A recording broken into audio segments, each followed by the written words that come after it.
SG4, inspirando a excelência.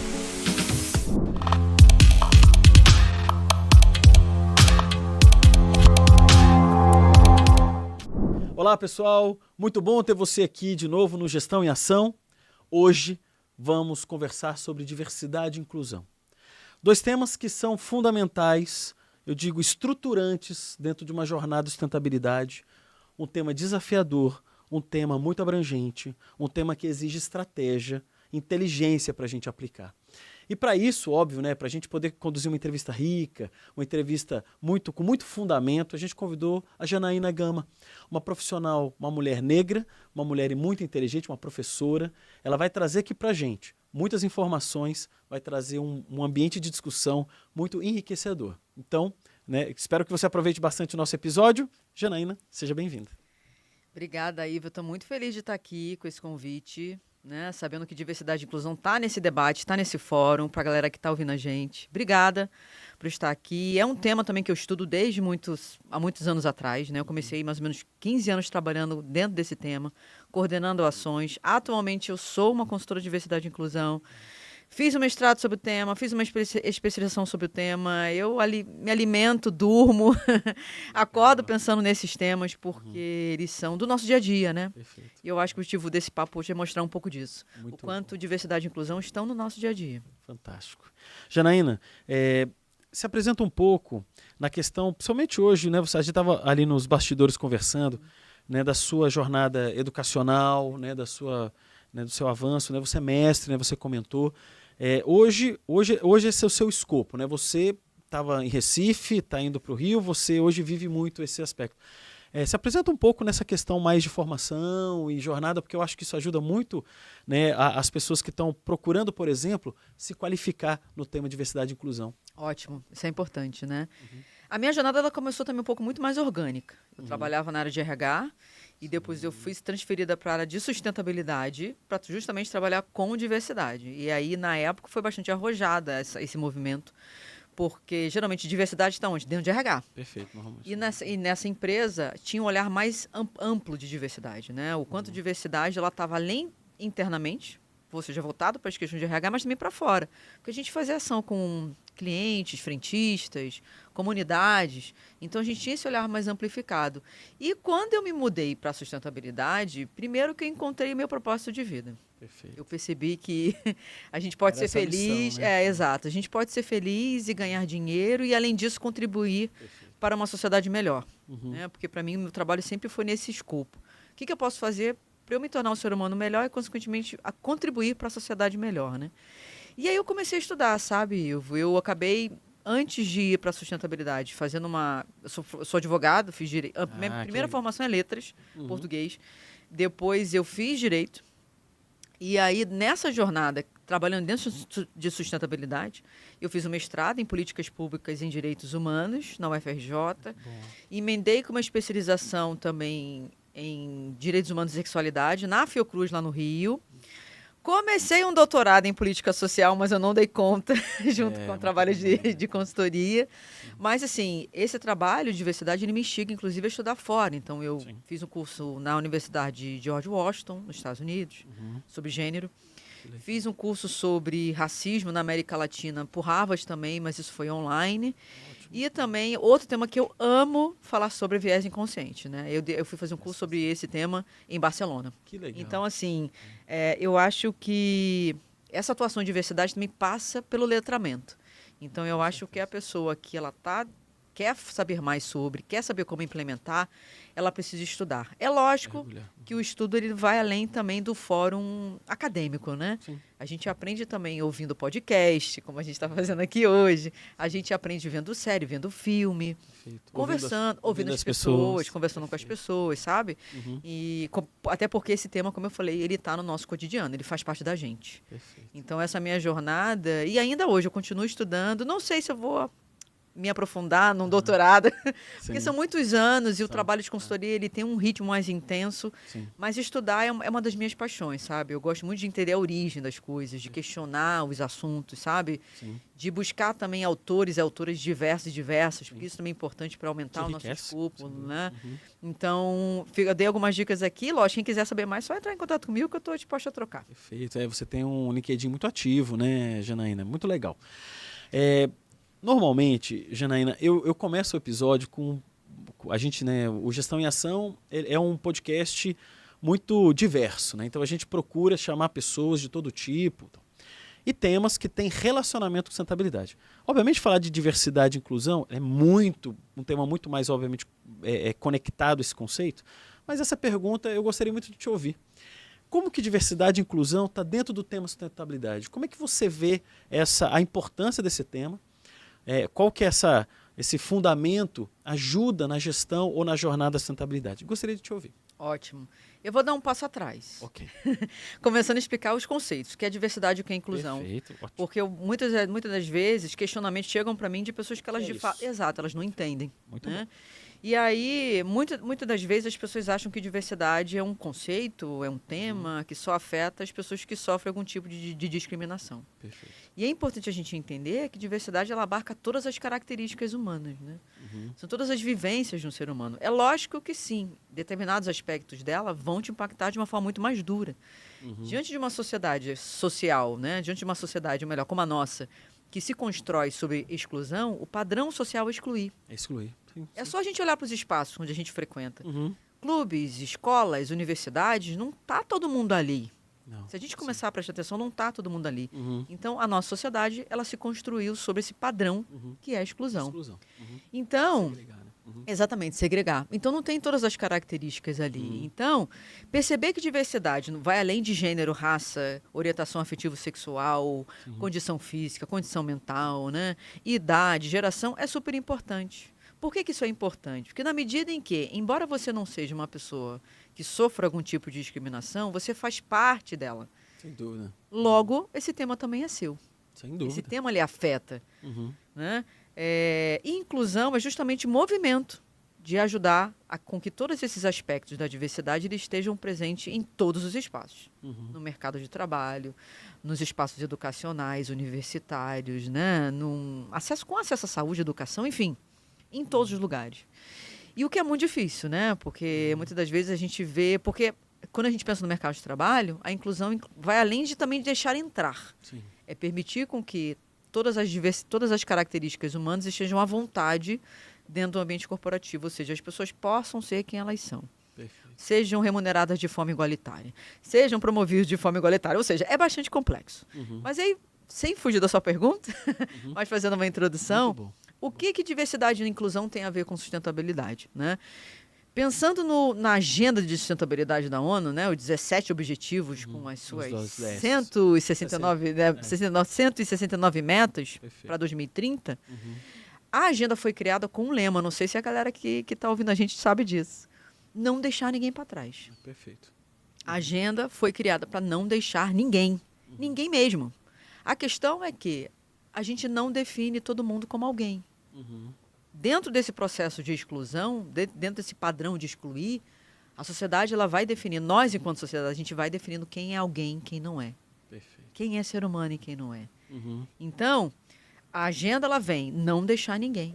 É não deixar ninguém mesmo, é todo mundo, é geral, como a gente fala no Rio de Janeiro. Perfeito. O problema é que a gente vai excluindo seres humanos, a gente vai deixando pessoas para trás. Então, o mundo sustentável é um mundo que inclui toda a diversidade humana. Muito bom. Toda a diversidade humana. E aí me surpreende, né? Me gera assim espanto quando uma empresa fala assim: eu não priorizo, por exemplo, o quinto ODS, né? Equidade de gênero. Sim.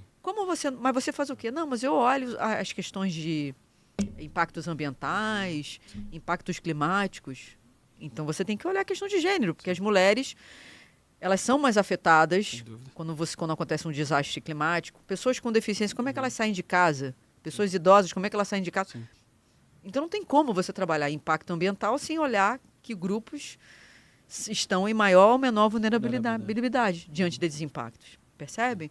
Então, assim, e eu acho que essa provocação precisa ser feita. A agenda, o mundo sustentável é um mundo que inclui toda a diversidade humana. Não é para a gente escolher quem a gente quer incluir. Sim. A gente inclui todo mundo. E por isso que a discussão começa por aí.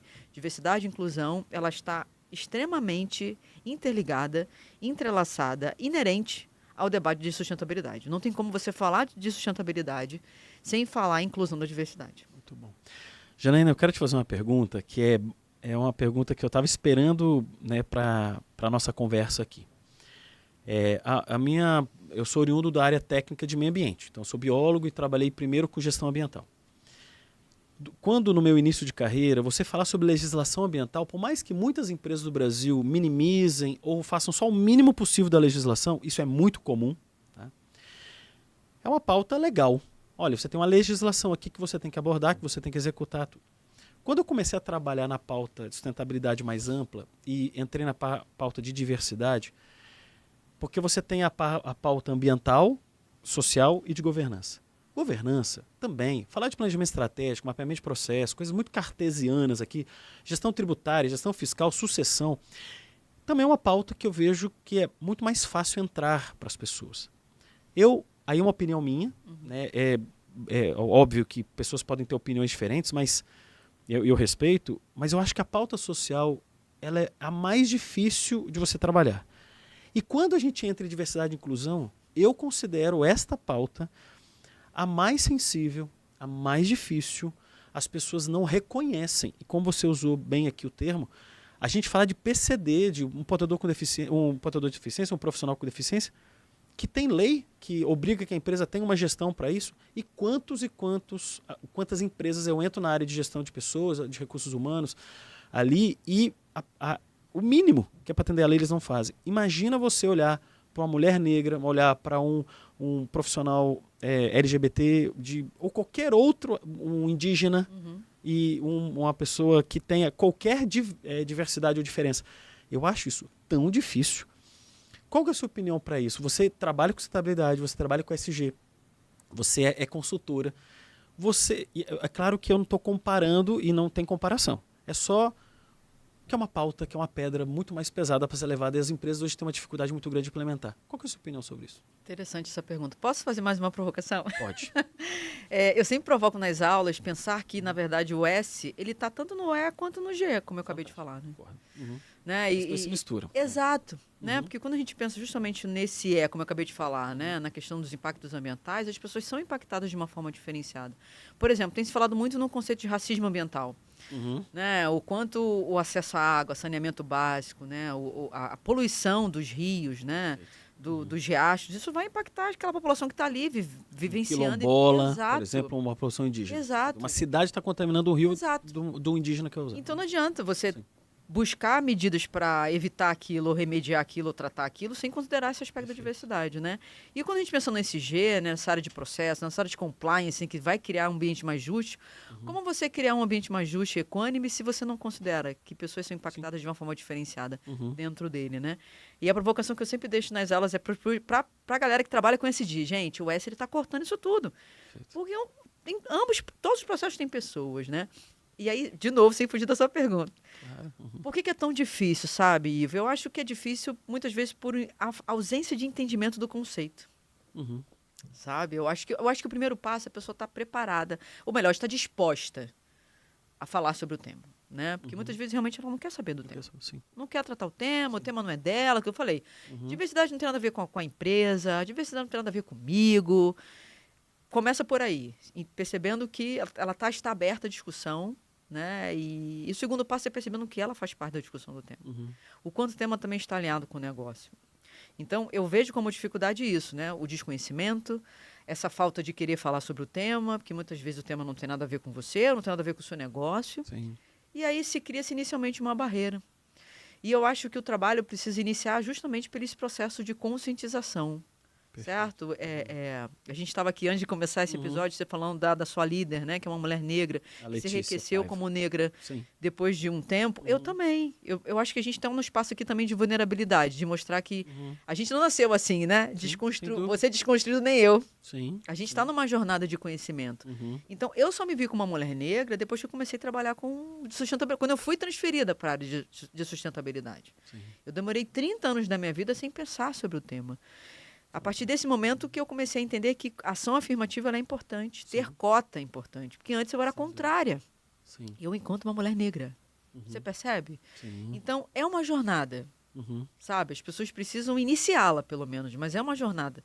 A gente não vai de uma hora para outra abraçar todas as pautas, entender tudo. Eu, por exemplo, eu sou uma mulher heterossexual. Então eu sigo pessoas de outras orientações afetivo-sexuais, de outras identidades de gênero, porque é para poder entender esse universo que não é meu. Então, eu acho que o S, primeiro, ele ganha muita dificuldade por isso. Porque as pessoas desconhecem, elas não querem também muitas vezes aprofundar o debate. Sim. Porque e elas esquecem enquanto elas estão perdendo, sabe? Sim. Porque eu acho que a partir do momento que você vai se aprofundando no debate de diversidade, você vai perdendo os seus medos. Sim. Né? Você vai se tornando também um ser humano. É como se a gente resgatasse a nossa humanidade, sabe? Sim. E você vai percebendo a conexão do tema com o negócio. Perfeito. A conexão do tema com a agenda de sustentabilidade, a conexão do tema com a pauta ESG. Sabe? Olha, e Janaína, você falou uma coisa que me remete aqui uma coisa que é interessante. Eu acho que as pessoas olham um pouco para o outro. Respeitando o outro dentro de qualquer... Assim, como você falou, acompanhar a pauta LGBT, por exemplo, eu sigo muitos perfis também porque eu sou um homem heterossexual, sou casado, tenho 2 filhos. Sou um padrão homem branco. Então, você vê, eu me encaixo dentro de uma estrutura ali, mas e eu tenho poucos amigos que são poucos. Eu tenho muitos amigos, assim, eu tenho amigos, mas eu não convivo, eu não converso. Por exemplo, pauta indígena. É longe para mim. A minha irmã é antropóloga e ela, o nome dela é Yane, e ela se formou em antropologia na UNB, porque nós somos de Brasília. Ela fez, inclusive, um mestrado na área também de assistência social, da parte social. Ela trabalha no ministério hoje lá em Brasília. Mas conversar com ela e ver a percepção dela do indígena, né, de como funciona aquela comunidade, aquela cultura, é fantástico. Né? Então, eu tenho um pouco de conhecimento, pouquíssimo, porque ela me apresenta. Mas eu acho que a gente conhecer o outro é importante. A gente conviver com o outro. Porque a gente fica dentro da nossa casinha, dentro do nosso bunker, porque muita gente vive um mundo de... porque o fato de você ouvir o outro, conhecer o outro, de você entender as dificuldades que o outro passa, isso nos refina como seres humanos e percebe, poxa vida, realmente é muito difícil o que essa pessoa passa.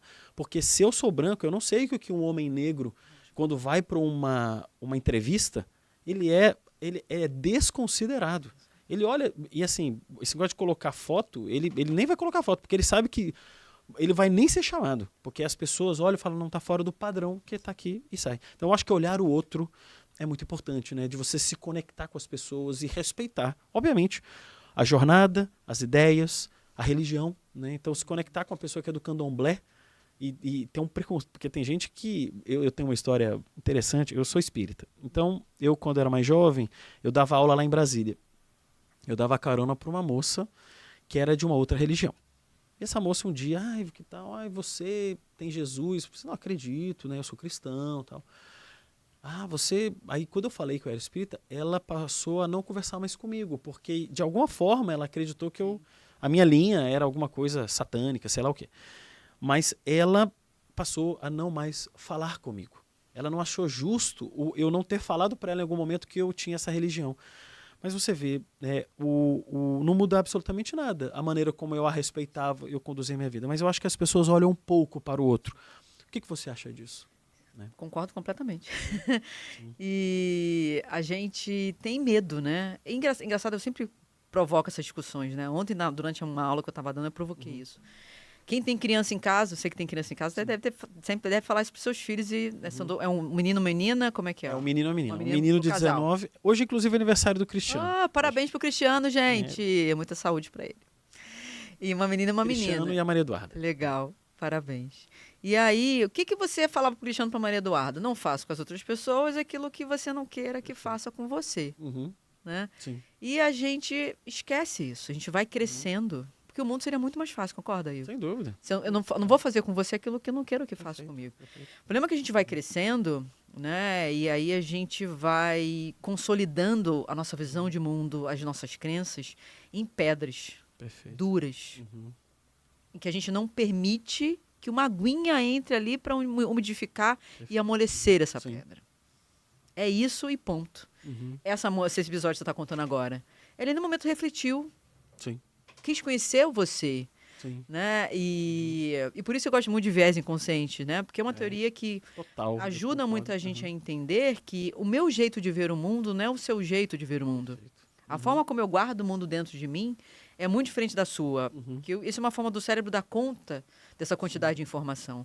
Então a gente vai colocando o mundo em etiquetas, em caixinhas, né? Em potes de Tupperware, com etiquetas diferentes. Mas a gente se apega nesse jeito de rotular o mundo e a gente não vê outra possibilidade. E o mundo do jeito que ele é também não permite, porque como você mesmo falou, a gente não convive com diversidade o tempo todo. Não convive. E, inclusive, a nossa tendência, por conta até dessas nossas tendências inconscientes, a gente fica perto de quem se parece com a gente. Uma coisa muito mais segura do ser humano, né?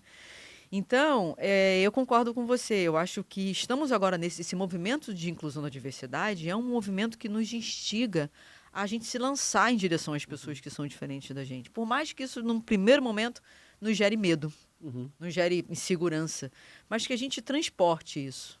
Não, eu não vou. Por mais que eu esteja com medo, deixa eu me aproximar, deixa eu sentir um pouco, deixa eu trocar.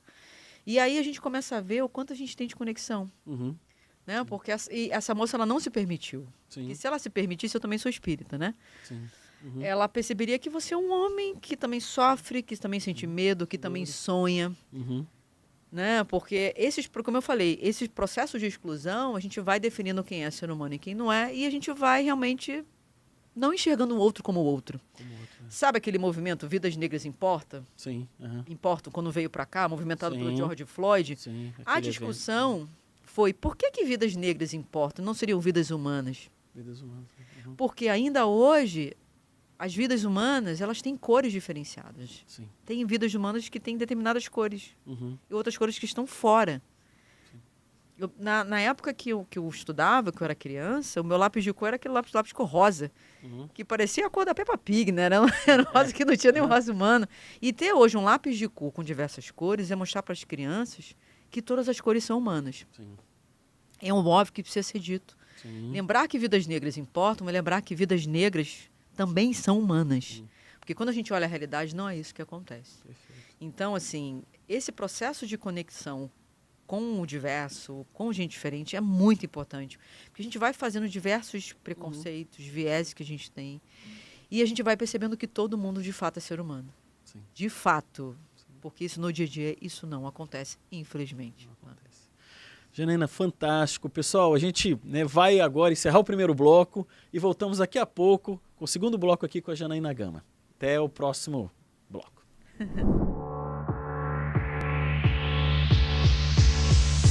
SG4 Treinamentos, capacitando talentos, impulsionando negócios.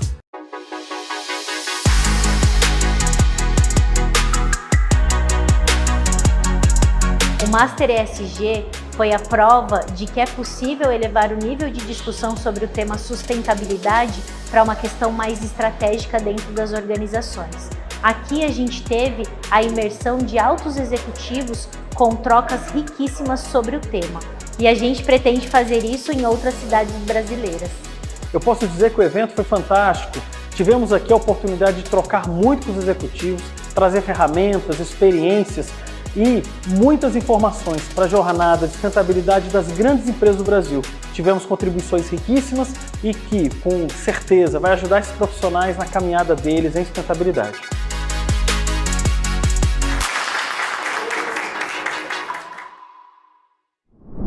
Voltamos aqui, pessoal, com o segundo bloco com Janaína Gama. Neste, eu quero aqui, Janaína, trabalhar com você. Vamos falar da mulher no mercado de trabalho, da mulher negra no mercado de trabalho, em posições executivas.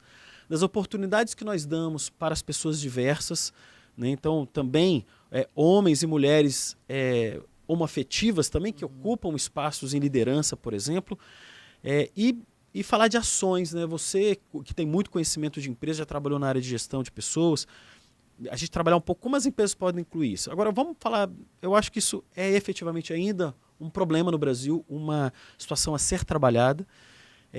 Dentro do seu ponto de vista, qual que é o nosso desafio e como que a gente pode aplicar ações para isso?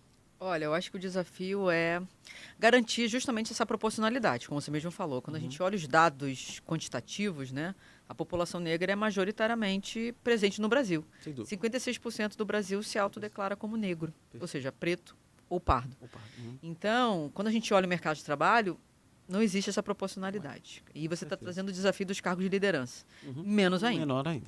Sim. E conforme você vai ascendendo os níveis dentro da organização, a gente vê cada vez mais menos presença de pessoas negras ocupando os níveis de diretoria, de gerência sênior, né? Se é gerência sênior, diretoria, e CEO ou presidência. Então, de fato, existe um problema. Tem uma autora chamada Cida Bento, que escreveu um livro chamado Pacto da Branquitude, e aí fica uma dica aqui para a galera Legal, depois fantástico. se aprofundar. Sim. Ela traz o quanto, numa sociedade como a nossa, marcada pelo preconceito, pela discriminação, não tem como a organização ser neutra. O que ela está querendo dizer? Muitas das vezes as empresas chegam para mim e falam, não, Jana, mas aqui a gente não discrimina ninguém, a gente dá as mesmas oportunidades. O questionamento que eu sempre deixo para quem está ouvindo a gente, se você pensa isso também, como é que você tem tanta certeza? Você já mediu? Você já aplicou indicador? Você já aplicou pesquisa? Porque se você não aplica um censo, por exemplo, um levantamento dos dados raciais, como é que você vai saber se as pessoas negras e não negras estão tendo as mesmas oportunidades dentro da sua organização? Perfeito. O primeiro passo está aí. Primeiro passo aí. Né? E fazendo a pesquisa também de percepção. Não adianta também criar ação para contratar pessoas negras e o que acontece com elas depois? Sim. Aonde elas estão chegando dentro da empresa, né? Então, eu acho que pensando nessa ausência de presença, essa ausência de desigualdade racial dentro do mercado de trabalho, na ação, né? O primeiro passo é aplicar uma pesquisa, um censo, fazer um retrato racial da sua organização para se verificar onde estão as pessoas pela cor e raça. Isso inclui homens e mulheres, né? Fazendo esse levantamento. Lógico, se você quer esse aspecto das questões LGBTQIA+, né, que aí entra identidade de gênero, orientação afetivo-sexual, Perfeito. também pode ser, lembrando que também tanto a questão de cor e raça, como essas questões também de identidade de gênero e orientação, elas precisam seguir a LGPD, né? A Lei Geral de Proteção de Dados. São dados que precisam ser questionados de forma anônima. Mas assim, sozinha, a empresa sozinha ou com uma consultoria, ela consegue aplicar esse censo. De uma forma segura, de uma forma tranquila. Lógico, né, Ivo? Tendo letramento. Sim. Porque Tem como ter é que a pessoa... profundidade, claro. Exato. Tem que estudar. Como é que a pessoa vai saber qual cor e raça ela tá, qual a identidade de gênero dela, qual a orientação? Tem que ter um letramento também para possibilitar com que esse retrato ele seja fidedigno e as pessoas se sintam seguras para responder. E eu acho que o segundo passo é, bom, agora eu tenho um retrato. Eu sei onde está o gap, eu sei onde está a lacuna. O que eu vou fazer? Olhar os processos. Porque os processos de atração e seleção, ele tem critérios. Sim. Quem que criou aqueles critérios? Os critérios também são enviesados porque eles refletem esse nosso padrão de excluir. Sim, sim. Então, assim, a empresa... porque eu peço logo... Tem que falar inglês.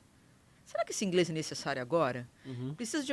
eu peço determinada certificação agora, para determinado cargo. Você precisa mesmo dela agora? Será que essa pessoa ela não pode entrar na empresa e depois ela obter essa certificação de uma outra maneira? É pensar que tipos de critérios estão barrando a entrada de pessoas, estão sendo barreiras. E também, lógico, acompanhar essa pessoa depois que ela adentra. Esse processo dela de desenvolvimento na carreira, de promoção, de acesso a treinamento, a desenvolvimento, porque racismo, machismo, LGBTfobia, xenofobia, intolerância religiosa, tudo isso vai impactar a jornada dessa pessoa dentro do desenvolvimento profissional dela. Então, na verdade, que eu sempre digo, no frigir dos ovos, é você aplicar dado, é você aplicar uma pesquisa de percepção e as lideranças sempre ouvirem feedback. Perfeito. Porque é nesse feedback, nesse ambiente seguro, que eu vou chegar para você e eu, enquanto uma mulher negra, eu não estou conseguindo trabalhar Ou eu estou encontrando determinada dificuldade com determinado cliente ou determinada empresa fornecedora, e você, enquanto meu gestor, me ouvir. Enquanto esse homem branco que não sabe o que é ser uma mulher negra no mercado de trabalho, você me ouvir e entender, não, que compreendo, que eu posso te ajudar. E isso é muito importante. Eu não sei se eu fugi da pergunta. Não. Você respondeu super bem. Muito bom. Janaína, você sabe que tem um ponto. Vamos falar hoje, as grandes empresas delegam contratação. Eu vou te colocar um contexto aqui. Hoje, normalmente, eu sou gestor, sou coordenador ou gerente de uma área de manutenção. E eu preciso de uma vaga aqui de técnico de manutenção, elétrico. Eu normalmente peço essa vaga para o RH. Eu lá para recursos humanos, para gestão de pessoas. Normalmente, um gestor mais operacional, mais de área, ele hoje, empresa grande, tá? Empresas menores, médias e pequenas, obviamente, ele tem uma intervenção maior na contratação. Ele influencia melhor a contratação. Mas hoje eu vejo um desafio, que é isso. A empresa pode até ter uma política de trazer mulheres ou pessoas negras, tudo aqui. Mas existem muitos gestores que têm essa dificuldade. Até de acolher essa pessoa selecionada por um RH mais elaborado. Então, esse trabalho eu acho que ele precisa ser não só institucional, com abertura para mulheres em cargos de liderança, mas a empresa precisa falar, nós somos a favor da diversidade e inclusão. E todos aqui têm esse alinhamento. E se tem algum líder ali que fala assim, eu não recebo pessoas pretas aqui, essa pessoa precisa ser rediscutida na organização. Eu acho que isso é um grande desafio. Por quê? Porque a empresa, eu já vi discurso de muitas empresas grandes que a gente dá consultoria, que tem política, que tem processo, que tem tudo. Aí quando eu estou lá no meio de uma auditoria, eu estou no meio de um trabalho lá bem na área, lá na ponta, na capilaridade, eu escuto coisas assim, esdrúxulas, absurdas. Aí você fala, não, aqui não entra. Tal pessoa, tal, assim, no nível de preconceito explícito, assim, coisa esdrúxula, a palavra é essa mesmo. E aí você vê, né, a empresa tem um protocolo, a empresa tem uma política, a empresa está aberta a isso, mas tem 1000 pessoas na empresa ali que você tem que cuidar. Porque essa pessoa, talvez, o nível de você falou uma coisa interessante, né? Em alguns preconceitos é marcado na pedra isso. Isso aí está marcado na profundidade daquele ser humano ali. E a gente tem que convidá-lo, falar, vem cá. Não é assim, né? Você tem que olhar para a pessoa, é um outro ser humano, ele é tão bom e tem problemas quanto você. Agora vamos dar oportunidade para ele. Agora, eu acho que tem algum momento que essa pessoa tem uma rigidez tão grande que talvez não faça parte dessa jornada. Você percebe isso também? Sim. E você trouxe um ponto importante, né? Que muitas das vezes, eu falei da minha história lá na empresa, o quanto fazia sentido a diversidade estar dentro da área de sustentabilidade. Por quê? Para mostrar que diversidade é um tema de toda a organização. Toda a organização. Na sua introdução você falou o quanto o tema diversidade é um tema estratégico. Dessa forma que ele precisa ser visto dentro da organização. Então, o tema diversidade é dessa liderança que está lá na ponta. Perfeito. Não é só da equipe de RH. Até porque a equipe de RH sozinha, coitada, ela não vai dar conta de toda a mudança que uma organização precisa, a mudança de cultura. Sim. Então, o tema de diversidade ele precisa sim ser estratégico. Ele precisa ser distribuído, capilarizado para toda a organização. Para essa liderança que está na ponta pensar, bom, esse é o meu tema. Né? Então, eu, por exemplo, quando eu trabalho liderança inclusiva, né, tem um artigo da Harvard Business Review que fala de 6 características de uma liderança inclusiva. A primeira característica é comprometimento visível, esse accountability de diversidade e inclusão. Ou seja, diversidade é um tema meu. Sim, de todos nós, né? De todo mundo. Então, essa liderança que está lá na ponta, ela percebeu que o tema é dela. Então, ela vai estudar diversidade, ela vai aprender mais sobre diversidade, ela vai ouvir cada pessoa da sua equipe, que como você mesmo falou, é um ser humano. A questão é que a liderança ela assume esse papel de gestão de pessoas sem entender que o mínimo que ela precisa fazer, o principal trabalho dela é se conectar com pessoas e que são diversas. Você percebe? Então, essa liderança ela precisa ter esse comprometimento visível com diversidade. Esse tema é meu, eu vou estudar, eu vou conhecer cada pessoa da minha equipe. Eu sei que o desafio é grande, as lideranças devem estar ouvindo a gente, devem estar pensando, como que a gente vai fazer isso? Separe 10, 15 minutinhos da sua rotina, mas faça reuniões para se conectar. Porque nessa conexão, como você falou, a gente se encontra.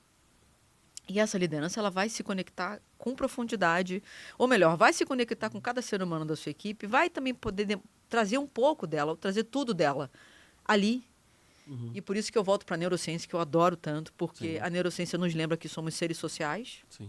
Uhum. e essa conexão faz todo sentido para a gente. E, Ivo, e a liderança entender que saber mais sobre diversidade, se conectar com a sua equipe, isso vai gerar, a longo prazo, impacto no engajamento, impacto na produtividade, impacto na entrega. Então, ser uma liderança humanizada é ser uma liderança que entender que o tema diversidade e inclusão é um tema de responsabilidade social, é um tema de direitos humanos, mas também é um tema de negócio. Sem dúvida. Porque nada mais poderoso do que você poder ser quem você é. Você poder ser um ser humano aceito por quem você é. E você vai dar o melhor de si, porque você é mais feliz ali. Então, aquela liderança lá na ponta, sim, precisa ser capacitada. Então, enquanto organização, o letramento tem que chegar lá.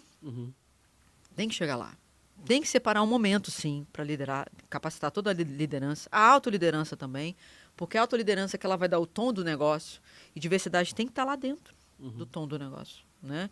E como você mesmo falou, vai chegar determinado momento em que essa pessoa ela não vai se adequar mais aos valores, não vai se adequar mais às estratégias de diversidade e inclusão da organização, e aí, olha, sinto muito que eu acho que aqui nem você está sendo feliz. Exatamente. Tá na hora de ir embora, certo? E mesmo assim eu lamento muito. Sim. Porque, assim, eu há 15 anos trabalho com diversidade. E, lógico, eu não me tornei um ser humano melhor, 100% melhor. Mas eu estou... na jornada, né? Estou na jornada. Claro. Eu estou um pouco melhor daquilo que eu era antes. E o quanto eu ganhei com isso? Porque a gente vai se tornando um ser humano mais paciente, mais empático, Ouvinte, sabe? né? Ouvinte. Ouvindo. Exato. E a gente ganha também muito com isso. Sim. Você sabe que eu acompanho uma coisa bem interessante aqui para a gente falar. Eu acompanho alguns profissionais que educam gestores. Porque a gente tem um projeto chamado Master SG para executivo. E a gente cuida da pauta ali para poder discutir todos esses assuntos, para poder conversar com o executivo em eventos e treinamentos, né? Que é até a pauta da própria Letícia Paiva nessa questão. Mas eu acompanho muitas pessoas de mercado que dão treinamentos para executivos, para gestores e líderes. Toda vez que eu olho essa pauta, raros são os treinadores desse tema que colocam diversidade e inclusão no meio. Eu provoco você quando você for ver assim, tem muita gente na internet que vende, eu vou mudar sua empresa, a empresa vai ser melhor, você vai ser melhor. Ok, deixa eu ver na pauta dele. Raros, se você pegar hoje assim, de 10, trata alguma coisinha sobre olhar as pessoas do jeito que elas são, mas não fala a palavra diversidade e inclusão. Mas se ele está pontuando isso de alguma forma, mas não é comum. Os próprios treinadores, as pessoas que se propõem a desenvolver líderes, gestores, empresários, não colocam o tema diversidade e inclusão na pauta.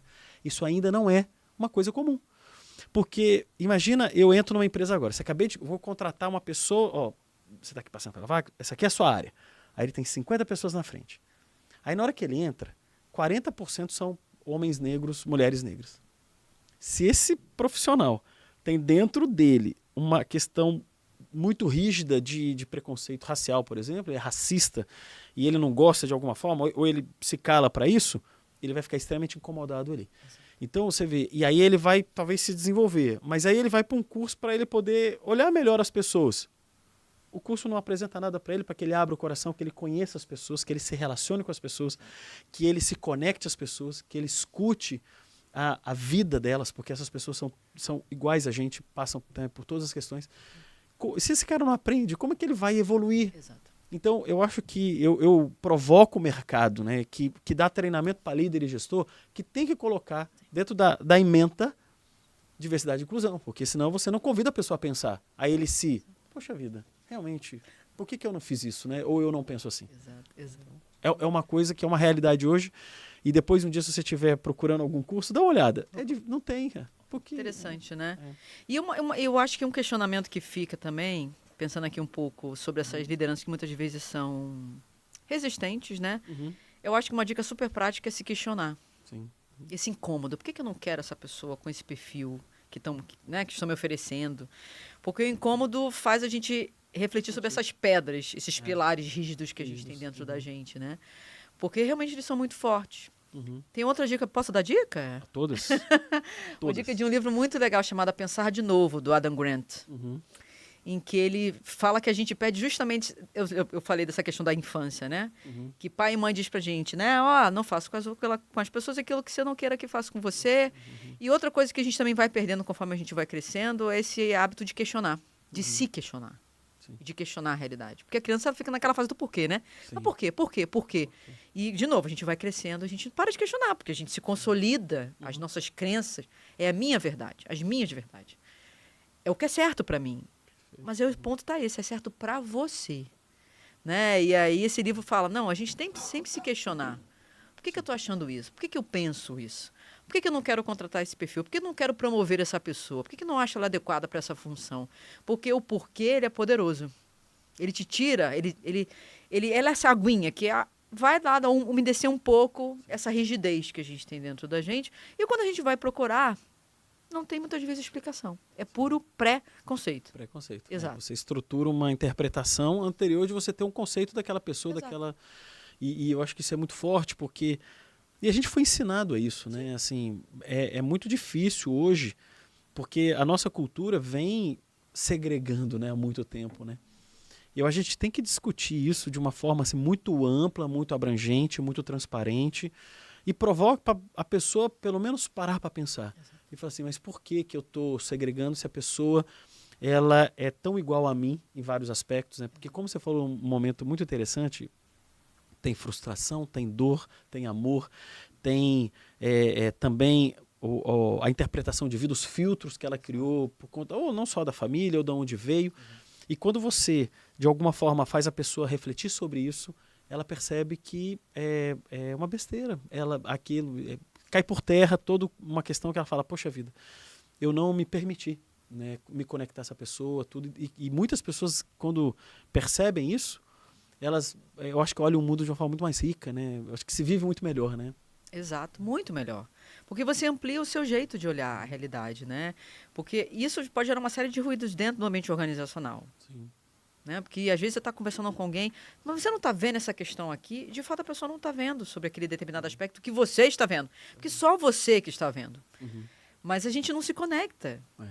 Certo? Tem uma propaganda do HSBC que eu sempre uso nas minhas aulas quando eu vou dar aula sobre viés inconsciente, que, por exemplo, uma mulher, né, uma mulher com diversas crianças, para algumas pessoas ela olha essa situação, ela vê como um sacrifício, como algo estafante, sabe? Para outras pessoas não, é um privilégio. Que legal. E para outras é simplesmente um papel social que a mulher precisa cumprir. Se ela não é mãe, se ela não é mãe, ela é menos mulher. Né? Um tapete, para algumas pessoas é um objeto de decoração, para outras é um lugar de prece. A gente vai rotulando o mundo de uma realidade diferente e a gente não senta para debater. Então, de fato, a liderança com a pessoa que está sendo liderada são duas pessoas com dois mundos diferentes.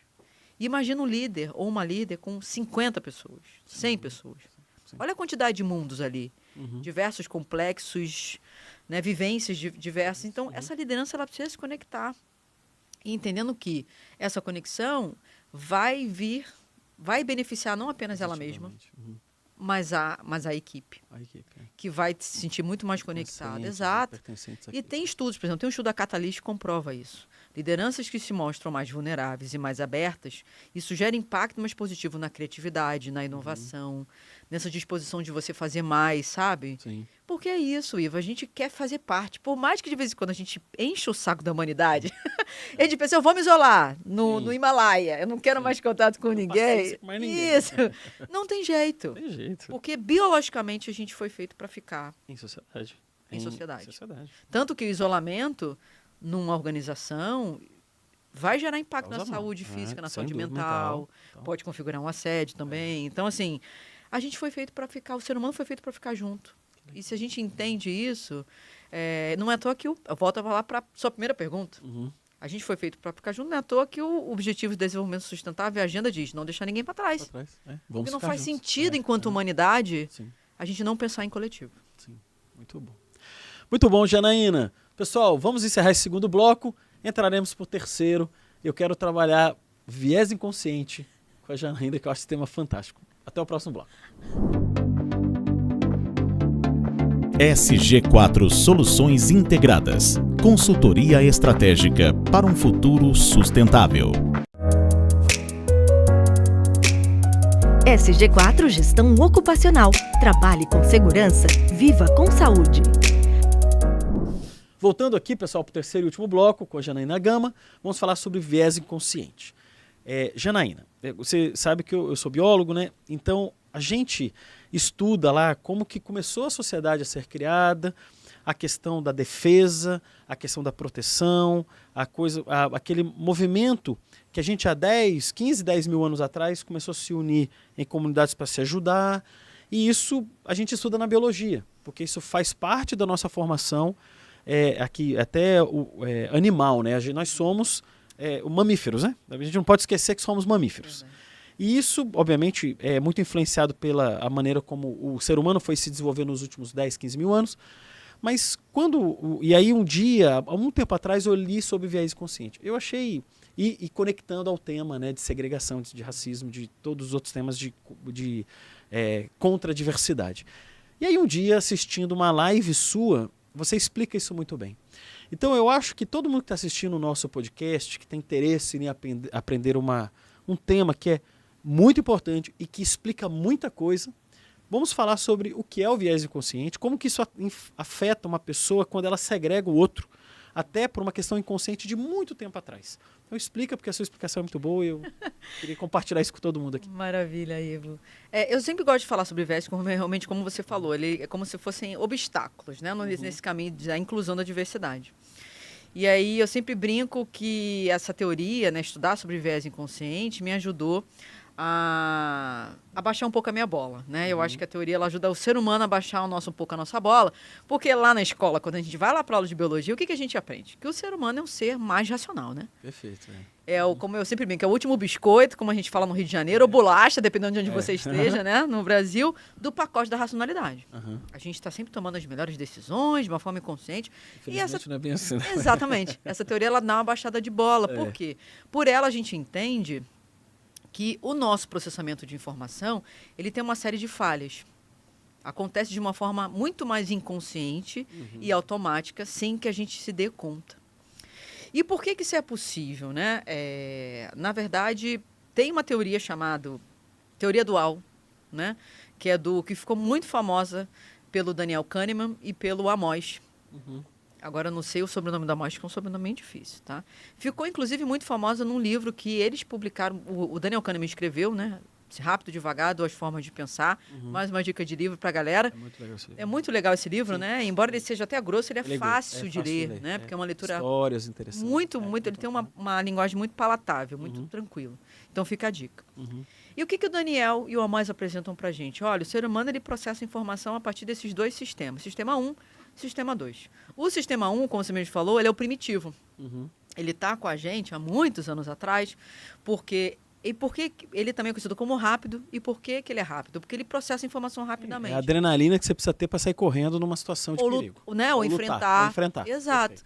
E sempre foi fundamental, como você mesmo falou, a gente fugir de grandes perigos, a gente saber se aquele grupo humano era o nosso ou não, confiável ou não, para a gente se aproximar ou não. E conforme o ser humano foi evoluindo, veio o Sistema 2, que é o sistema mais racional, né? A parte do cérebro mais racional, em que essa informação ela é processada lentamente. A gente para pensar. O problema é que, enquanto ser humano, a gente acha que está o tempo todo no Sistema 2, tomando decisões de forma consciente, e não. A maior parte das decisões acontece no Sistema 1. Emoção, medo, angústia, tudo isso está passando ali. E isso é possível por quê? Porque o cérebro humano, ele rotula, ele guarda esse mundo em caixinhas. A nossa memória permite com que a gente escaneie o espaço em que a gente está, escaneie as pessoas que a gente está, faça conexão com essas caixinhas que a gente tem dentro da gente, entenda e reaja. Então, isso que a gente está falando no bloco anterior, né? Como cada pessoa vê o mundo, de fato isso acontece. O Sistema 1 é o nosso mundo pessoal. E a partir desse nosso mundo pessoal, a gente vai reagir. Então, no meu mundo pessoal, eu rotulo como mulheres que não tem nada a ver com, vamos supor, uma área operacional, por exemplo, A mulher, por exemplo, não consegue levantar peso. A mulher não vai dar conta porque ela não tem força. Né? Esse é o meu mundo pessoal, a forma como eu rotulo mulheres. Eu sou uma liderança. Chega uma mulher na minha frente, justamente para um cargo que exige força. Se eu me deixo levar pelo sistema 1, pela essa reação rápida, mulher, força, não. Tira. Uhum. Nem paro para pensar. E não paga nem perguntar para a pessoa a experiência que ela tem. Exato. Você simplesmente reage com aquela informação que você tem interna e de pronto isso acontece. Tem um experimento que foi feito numa universidade, se não me engano, dos Estados Unidos, agora não vou lembrar a cidade. Esse experimento está no livro chamado Everyday Bias, né, do Howard Ross.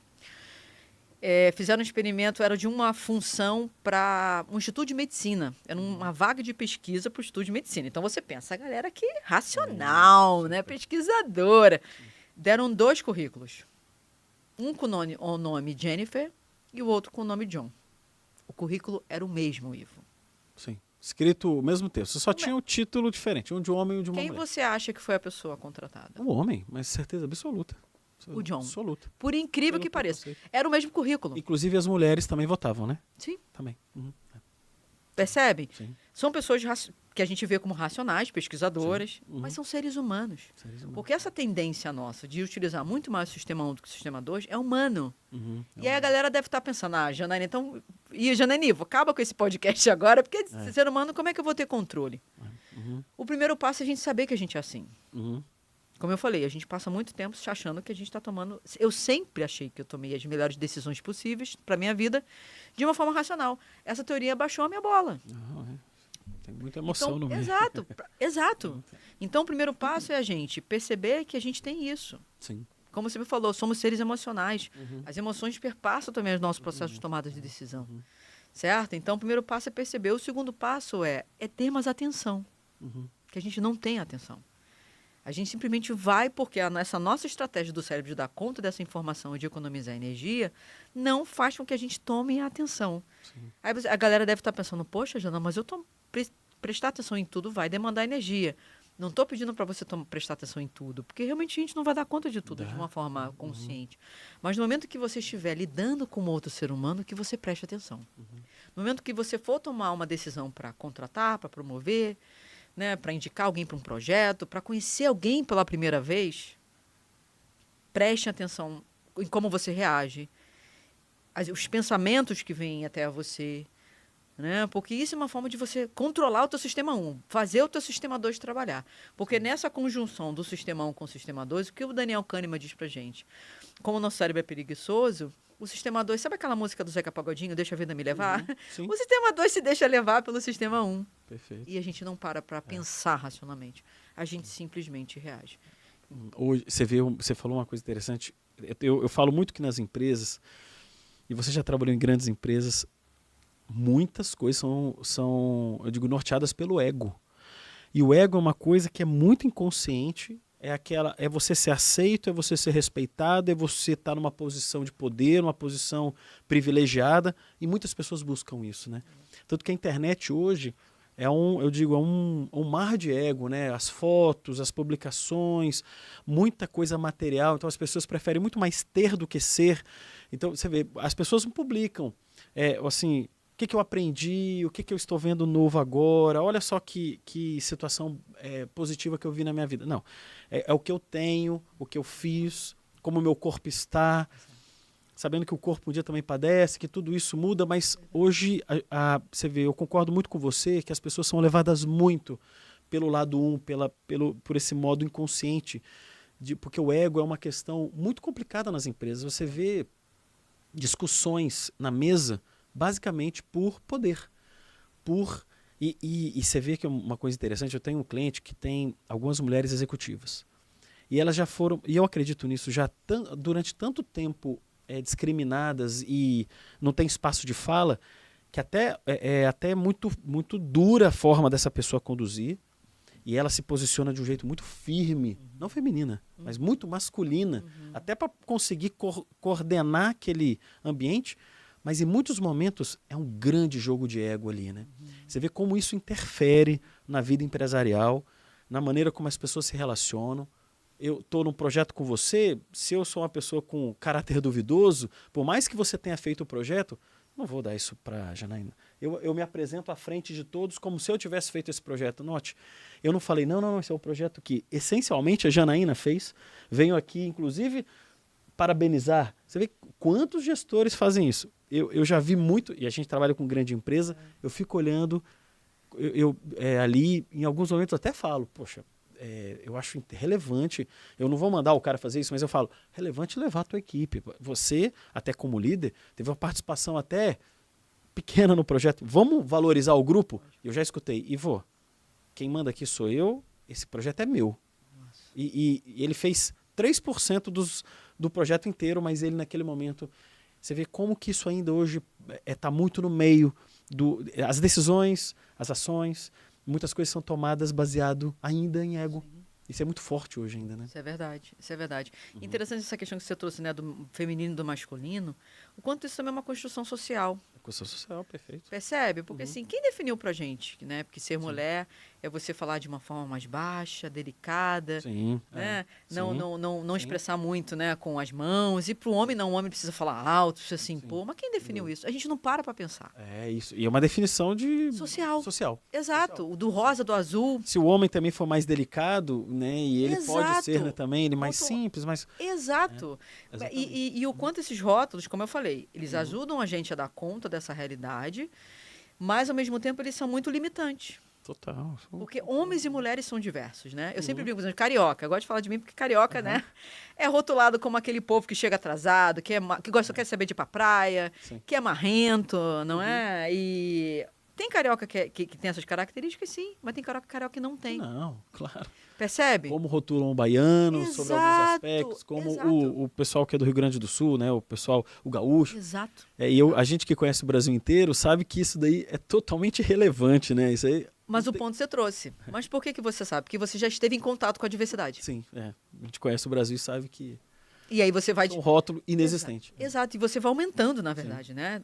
E você vê, a carioca ser assim, mas cariocas não são assim. Pessoas de Baiana são assim, mas não são assim. Né? Então, mas a gente não se questiona. Né? O que eu sempre gosto de brincar, sempre com homens e mulheres, é a questão da boneca. Sim. Certo? Porque nós, mulheres, recebemos boneca desde muito cedo. Dá uma boneca pra gente. Você disse que você é pai. Você brincou com boneca quando você era criança? Alguém te deu a boneca para brincar? Quando criança pequena, não. Mas você teve que brincar. E com uma boneca até mais complexa, porque era uma boneca de carne e osso. Exatamente. São seus filhos. Exatamente. Então, assim, um homem, não dão a ele uma boneca. Não diz desde muito cedo para ele, olha, cuidar também é seu papel, se você quiser ser pai. Mas eu acho que vai além da função de ser pai, né? Porque o cuidado volta para aquela noção, primeira pergunta de sustentabilidade, primeira pergunta de coletividade. Se a gente criasse seres humanos muito mais cuidadosos, a sociedade seria bem mais diferente. Sem dúvida. Porque essa noção do homem, né, do não cuidado, do espaço do não cuidado, e desse reforço dele ser aquele homem assertivo, que dá conta de tudo, que se posiciona, né, que se tem uma briga, por que ele vai para casa levando desaforo, não enfrenta? Isso tem um reflexo na nossa sociedade que é extremamente violenta. E os homens passando por essa violência nos espaços públicos. Muito mais do que as mulheres. Então, imagina se a gente fosse uma sociedade que estimulasse os homens a serem cuidadosos. Sim, sem dúvida. Dentro de casa e fora, a sociedade fora seria muito menos violenta. Você viu o que acontece em estádios de futebol, né? Exatamente. Isso é uma coisa assim, fora para mim. E esses dias eu convidei alguns amigos que não são torcedores do Palmeiras, eles são ou de outros times. E vamos no Allianz pra gente conhecer o estádio. Não vou, absolutamente. Como é que eu vou assistir isso? Aí você fala, mas como assim? Eu não consigo entender isso da pessoa não ir no campo do Flamengo sendo o Fluminense. Lógico, sendo assim, Vasco. Né? Ou do Vasco.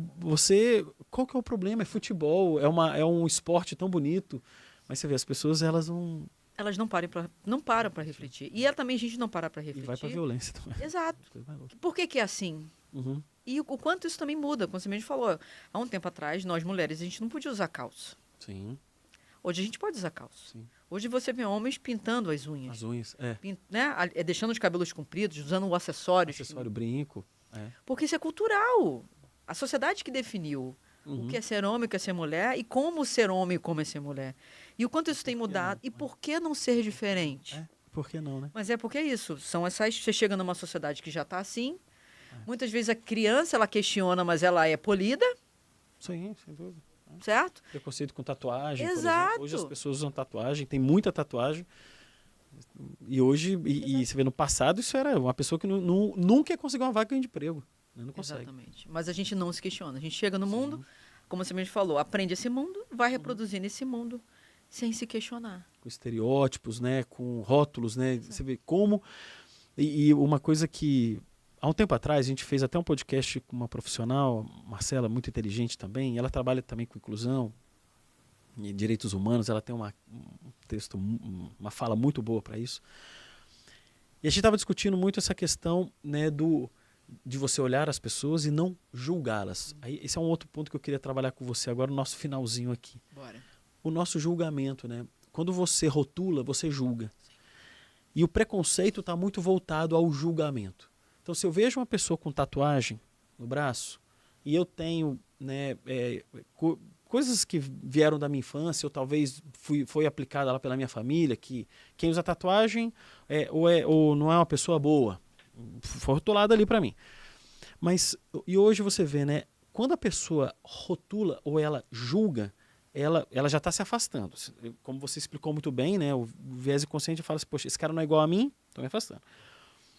E ocorre o julgamento. Você vê como o julgamento, e a pessoa não para pensar. Então ele julga, se afasta e não pensa. Preguiça para pensar. Eu falo, tem gente que tem uma preguiça para pensar, que é uma coisa impressionante. E eu acredito que ainda hoje, né, a gente tem que lutar contra o julgamento. Sim.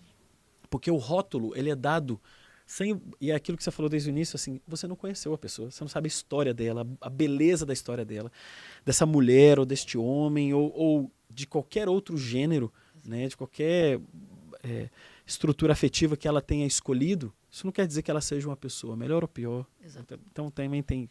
Eu acho que o julgamento, a gente tem que acabar com isso, assim. Por que você julga, né? Exato. Esses dias eu estava no meu condomínio lá, eu vou sempre falar das árvores, né?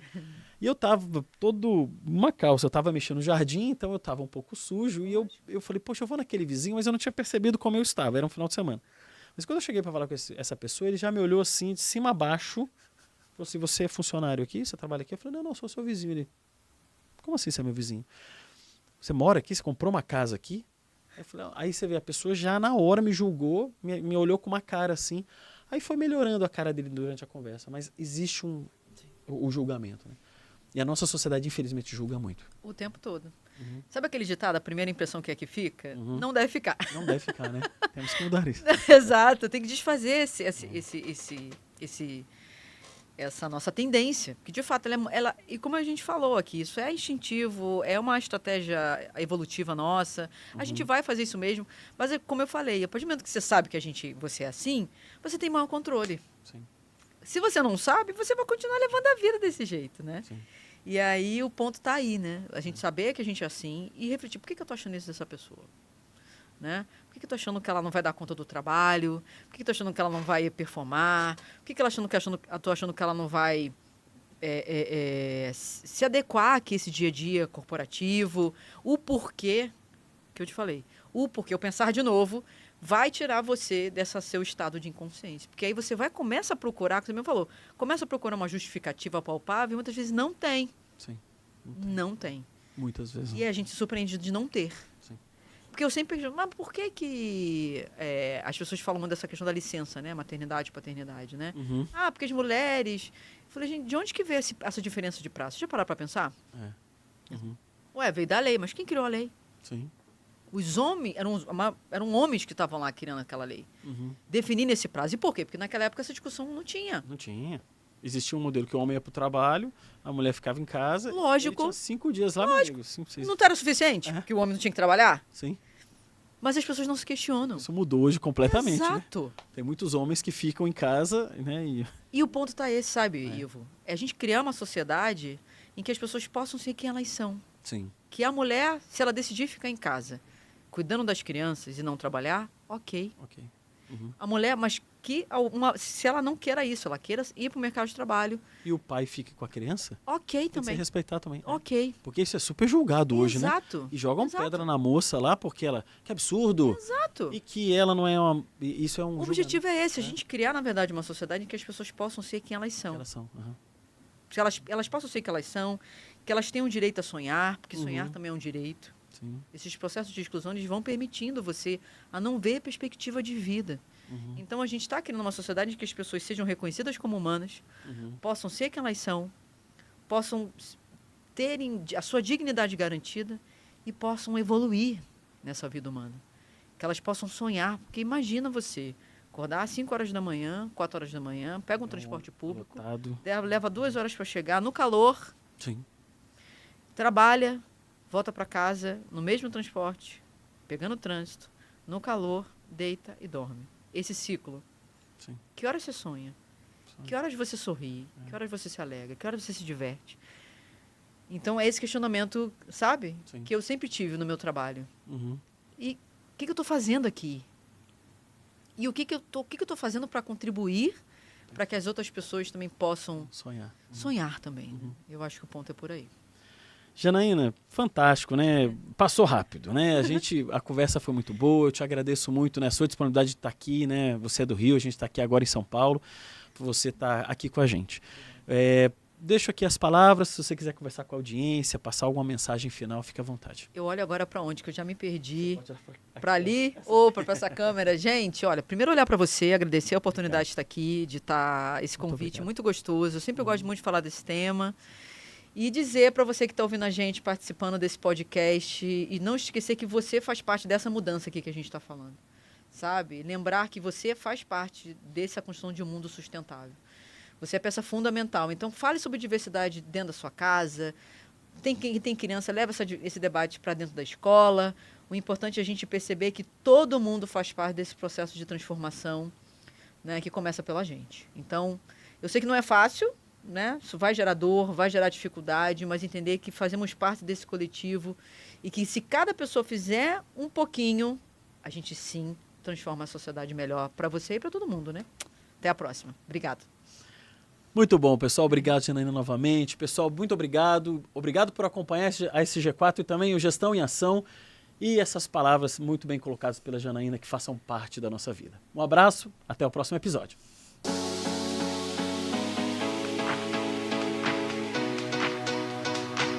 SG4, inspirando a excelência.